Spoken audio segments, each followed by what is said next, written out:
Hello, everybody, and welcome back to GrindCraft. We are back on GrindCraft, and this is an update video. I think this is update 6. I think my episode numbering is not making any sense anymore since I'm doing videos between updates now, but here we are.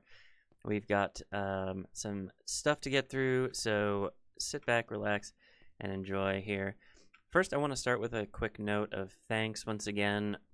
Really enjoying having everybody, sort of enjoy these videos and come with me on this journey of trying to make progress in this world. And we'll get to how much progress I've been making, but I just wanted to put that note of thanks in there that I see you all enjoying the videos. I see, everybody liking and commenting, and I really appreciate it. So keep it up. Let's keep going, and I'll keep bringing you hopefully interesting content from GrindCraft in the future. Another note here: if I'm hoping that my volume is better now. I haven't tested this, but I changed my microphone settings, so I'm hoping that the microphone picks up my voice a little bit better now, because I've noticed myself when I'm watching back the videos that the audio is a little quiet. So hopefully it's a little bit better now. But yeah, I think we'll start. Well, I'm waiting to get in bed so that I have daylight for this update video, but we'll start here. As you can see, I have significantly increased the number of modules in the sorter. I've been calling this the temporary sorter, but it's feeling a lot more permanent right now. So I think when we last spoke, maybe I had four modules. Maybe I had done... Oh no, I'd done all of these. But I added sand, as I said I would. I also added netherrack, blackstone, and basalt. And on top of that, I added a bunch of modules that aren't putting things into shulker boxes. They're just dumping things into chests for the moment. But this is basically all of the slightly less frequent stuff that we get in the overworld quarry. So stuff like deep slate diamond ore, deep slate redstone ore. You saw coal ore there. There's a few things like potatoes, glowstone, stuff like that I get from the excavation skill in MCMMO. There's a bunch of stuff in there. I think it ended up being something like 24 non-shulker box sorter modules. So there's a lot of items there that hopefully won't end up in my junk chests anymore, so I don't have to worry about those. My junk chests do still have a fair amount in them. As you can see, there's some stuff coming in from the nether quarry here. That's just beginning. But most of the stuff like that is just going into the shulker boxes now. At some point, maybe I make some sorter modules for them, but right now, not really a big deal. Up here, I have a very similar setup to what I used to have. This is about 25 double chests, so 50 single chests of sorter input. And I'm actually finding now that my sorter is the bottleneck for me making progress on the quarry, but we're still making pretty good progress. And then up here, I've also got a shulker unloader that I've been using basically when I go to bed for the evening. Because I've always got my accounts logged on, I can sort of set stuff up to run overnight. And I've been using that to get rid of the shulker boxes I have of nether quarry outputs. Because there's not really a good way for me to... I mean, I could build a sorter in the nether for the nether quarry, but if I want to have the nether stuff come to this main sorter, there's not really a good way for me to get stuff from the nether quarry into this sorter. So it's more effective for me, I think, to continue using shulker boxes in the nether to sort or to store nether quarry outputs and then just bring them into the overworld. And that's what I'm doing right now. I had a backlog, so I'm working through that, and I've been doing pretty good at that. And I now am getting to the point where I maybe need to get more shulker boxes, so I'll start... there was a while there that I had so many shulker boxes I didn't know what to do with. I think now I might have to start bringing things to the end storage again, so that I can recycle some of these shulker boxes that are getting used to store things in these sorter modules. But enough of that. We want to talk about the quarries, right? Because of course we do. So last time we had an update video, and I think the last time anybody saw this, at least any time I mentioned this, we were at minus 25 on the deep slate quarry. Right now, the top of it is minus 45, but we're almost done with it, so it's pretty much minus 47. So we're doing real well on that. I've done 20 meters of progress, I'd say, on the deep slate quarry. So we are, I think, maybe 2/3 of the way done. I'm not going to try to do the math on that on camera, but it looks like it's at least 2/3. We're looking very, very nice. You can see here there's a little bit of lava that we're going to have to clear up sort of on these lower levels, but that's okay. Should be no problemo. These raid guys have been a problem for me in recent past, but so it goes. And then up here at the stone quarry, I think the stone quarry last time we spoke about it was at y equals 47. Now it's at 29, so we're doing pretty well over here as well, and that's really fantastic. I did spend a little time in between Super Breaker runs doing work on this quarry over here. Last time we spoke, I think it was 4 levels up. I basically got rid of all of the stone levels, so all the stone, granite, andesite, all that stuff is gone from this. At this point, this is just a deep slate quarry. So when we are done with this one over here, on the other side of our base, we should be able to safely just get into normal deep slate quarrying right here and not have to worry about clearing a whole bunch of stone and stuff. I realized that it was probably fine to just do this manually, in between Super Breaker runs. This way that, it's basically like it's acting like these 4 levels are still part of the stone quarry. And I think that makes sense because a lot of what's being mined out is stone, so it's going to be instant mine with the beacon. I thought that made sense it made sense to me internally, so yeah, I like that a lot. Let's see. The other big thing, if you didn't see the last video, we removed a whole bunch of bedrock. So there is now a lot of bedrock cleared down here. This is all entirely flat in 50 of these chunks. The bedrock below the main quarry, as well as all of the all of the 6 other sort of 5x5 chunk areas, all of the deep slate has been, all of the bedrock has been removed. In the case of the active quarry and the unmined deep slate quarries, these are all, the bedrock is all removed and replaced with deep slate. So it's not like I just completely removed it. It did get sort of changed into deep slate. So I still have to clear something, but not bedrock. And then in this central area and that area over there, we removed it and replaced it with air, so there was nothing else to clear except for the stuff that was in between all the bedrock. So that was a little less work for me, but I still think it's been worth it, and I think the comments on that video have been vindicating a little bit. It looks really good. It feels good to have this cleared and ready for use, for more permanent use. I haven't done anything yet. I was saying maybe I want to move the villagers in, maybe I want to wait until this area is cleared so I can put some of the villagers in that area. And I think that's what I'm going to end up doing, is making this, that 5x5, sort of the area where I put my villager trading hall. And I'll probably make it 3x3 chunks so that I've got plenty of room to expand in the future. And hopefully these villagers over here that are in a temporary spot, these are my breeding villagers. Hopefully I can put them in a place where they are far enough away that they can breed, because I think right now they're too close to my trading villagers over here. And I think that all of them are kind of in the same village, so I'm going to have to move one of the groups away in order for me to be able to breed more. I think if I do that, I might actually get back into breeding villagers again and sort of moving some of them over so that I have, for example, more shepherds. I can get rid of some of the green dye that I'm backlogging, as well as more librarians, because I've got plenty of sugarcane that I can use to trade for emeralds. And of course, I've also got, I could also get more glass from them if I need it. Not that I'm in any danger of running out of glass at this particular moment, but that's sort of some of the things that I'm thinking about as we go forward here. It's handy that we're down at the bedrock, because I want to go into the nether next, and we'll talk about some of the stuff that's been happening in here. It hasn't been a whole lot, really. But after my bedrock removal video, I did come into the nether and do some work on the bedrock removal in this area, and then some more even I just did today. First of all, as you can see, magma cubes are still spawning. I'm pretty sure that guy spawned on the bedrock. I don't think there's anywhere else he could have spawned. Maybe he jumped down from above, but I'm getting real sick of this. I don't understand why the magma cubes spawn where they spawn.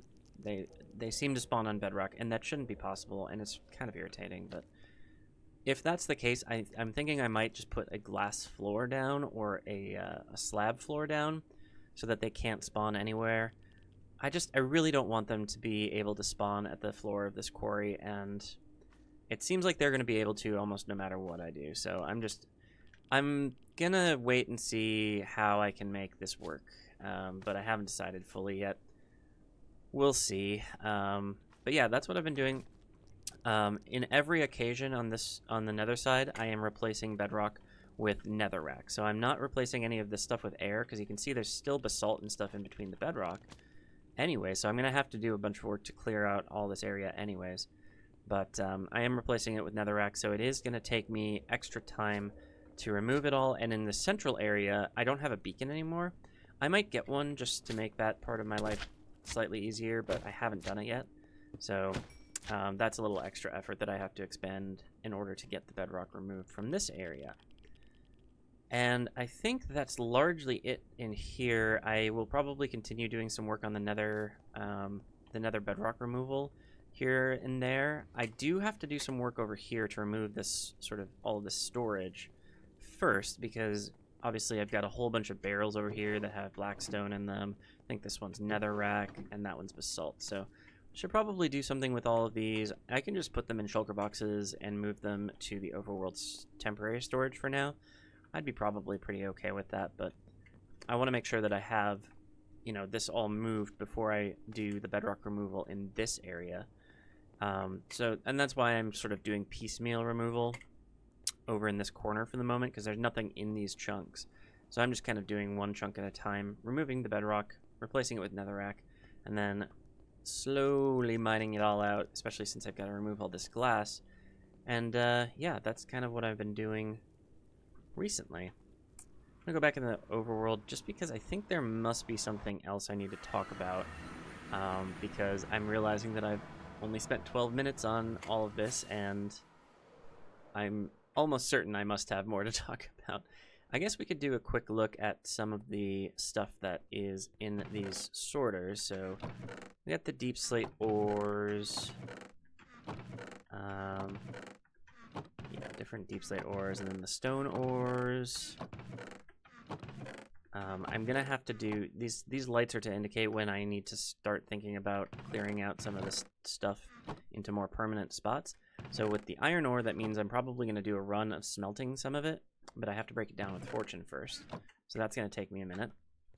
And then with the coal ore, it probably just means breaking it down with fortune and then putting the coal items into a more permanent storage location. I think this must be diamond ore. I don't know what this is. My sorter is not full of stuff yet. That's okay. And then I've got a bunch of mob drops here, which I just pick up because mobs spawn in the quarries sometimes, and I have to remove them. And then here's just some sort of less common solid blocks that I get in the quarry. Cobblestone and mossy cobblestone from dungeons. And these are from, obviously, amethyst geodes, like this one. And that one, and that one, and that one over there. This one right here in my face. Yeah, those are becoming more prevalent, so I definitely needed a place to put those into the sorter. Get a quick sleep here, quick.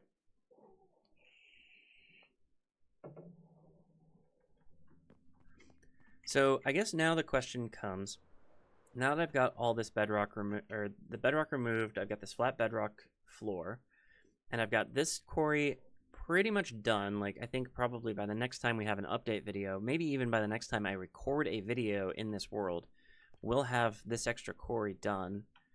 What are we gonna do next? We've got this space.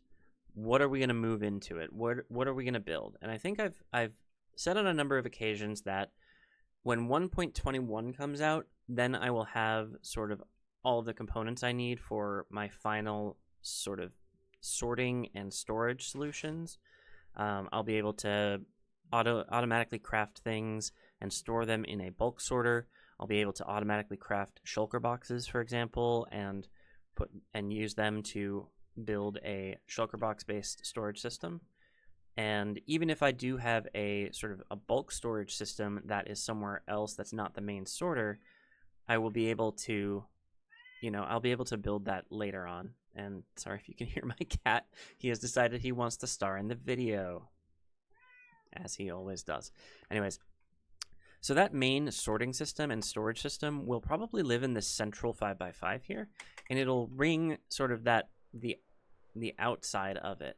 And depending on the design of that, I'll probably, you know, I'll have to design it before I kind of understand what amount of space it'll take up and how many items I can actually store and sort in this sorting system.